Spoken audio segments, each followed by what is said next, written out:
এবার আমাদের কৃষি।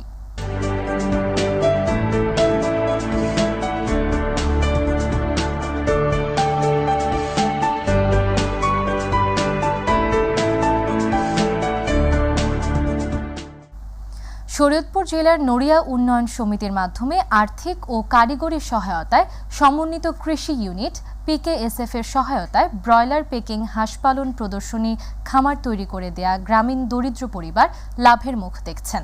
প্রাথমিকভাবে 50টি পেকিং হাঁসের বাচ্চা সহ প্রতিটি পরিবারকে হাঁস পালনের জন্য 1 বস্তা ফিড সহ ঔষধ বিনামূল্যে প্রদান করা হয়।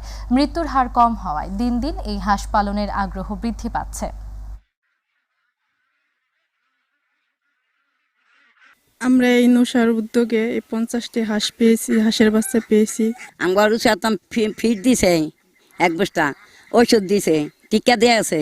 এই হাঁসটা 2 মাসের মাথায় 2.5 কেজি ওজন হয় এবং এটার মৃত্যু হার খুবই কম। খুবই উৎকৃষ্ট মানের স্বাদ। এটা খেয়ে সবাই এই এলাকায় যথেষ্ট সাড়া পেয়েছে।